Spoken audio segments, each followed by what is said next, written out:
तर मुख्यमंत्र्यांप्रमाणेच उपमुख्यमंत्री अजित पवारांनी देखील पुण्यामधल्या या पूरस्थितीवर ते लक्ष ठेवून आहेत आणि आढावा ते घेतात। बारामती दौऱ्यावर खरं तर अजित पवार आहेत, मात्र सातत्याने पुण्यामधल्या या पूरस्थितीवर ते लक्ष ठेवून आहेत। फोनवरून त्यांनी प्रशासकीय अधिकाऱ्यांबरोबर संवाद साधला आहे, त्यांच्याबरोबर चर्चा केली आहे आणि सर्व अधिकाऱ्यांना सतर्क राहण्याची सूचना दिलेल्या आहेत।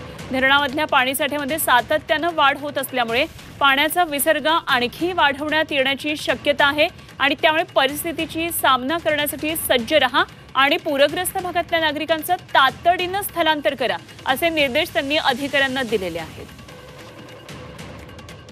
20,000 सुट्टे आता काय झालंय, वरचं सगळंच असल्यामुळं आता दिवस आहे, पण दिवसाचा रविवारचा दिवस असताना काळजी घेण्याची गरज आहे आणि पाणी 100% वाढणार। मी तर आता इरिगेशनला असं सांगतोय की जरा जास्तीचं सोडा, 65% पाणी संध्याकाळपर्यंत खडक असलेलं राहील असं बघा, जेणेकरून रात्री जरी पाऊस आला तर तेवढं 35% धरण भरण्याच्या करता जागा आपल्याला शिल्लक राहील।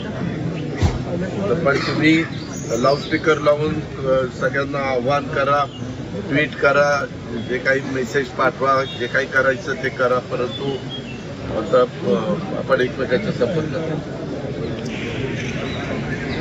ओके